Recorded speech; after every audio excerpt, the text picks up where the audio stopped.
Bantayan. Sino kaya talaga ang hindi nabantayan ng magulang at sino ba talaga ang hindi nabantayan ang kapatid? Nagkomento ang Malacanang sa paghingi ni Senator Amy Marcos ng patawad kay dating Pangulong Ferdinand Marcos Sr. dahil sa kabiguan niya umano na mabantayan si Pangulong Ferdinand Marcos Jr. Git ni Palace Press Officer at Undersecretary Attorney Kerr Castro. Hindi nagtangka ang Pangulo na pagbantaan ang buhay ni Numan. Nabanggit din niya ang maayos na estado ng pamilya ng Pangulo. At sino ba talaga ang hindi nabantayan ang kapatid? Unang-una po, ang Pangulo, hindi po ito nagbumura, hindi ito nagme-meltdown lalo na sa publiko, at hindi po ito nagbabanta sa buhay ni Numan.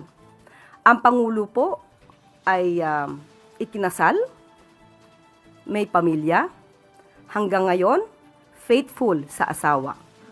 Paghingi ng patawad, yung pang hindi pagbabantay sa kanyang kapatid, o ang paninira ng kapatid sa publiko. Ngayong Semana Santa, inalala ni Senator Amy Marcos ang pag-akyat ng yumaong ama sa bundok para magnilay-nilay tuwing Semana Santa. Pahayag ng senadora na bigo siyang maisakatuparan ang huling habili ng ama na bantayan si Pangulong Marcos Jr. Yung kapatid mo, parating sinasabing ganon.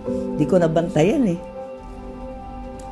Kaya dad, sinubukan ko talaga, pinagpilitan ko.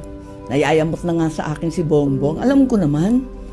Pero hindi ko talaga kinaya. Maraming humaharang, maraming nagbabawal, maraming naninira. Sumagot din si Castro sa mga kritiko ng Pangulo. Hindi raw ito ang panahon para sa politika. Sa kasalukuyang sitwasyon, hinihikayat ni Castro ang mga kritiko ng Pangulo na manahimik at makipagtulungan na lamang sa administrasyon. Atin lang sa ngayon, sa panahon ngayon, ay iwasan po natin sana ang pamumulitika. Kung wala po sila masasabing maganda at kundi paninira lamang, tumigil muna sila or tumigil na sila permanently. At makipagtulungan na lamang po sa administrasyon para sa ika-aangat ng ating bansa at ika-aangat din po ng bawat Pilipino.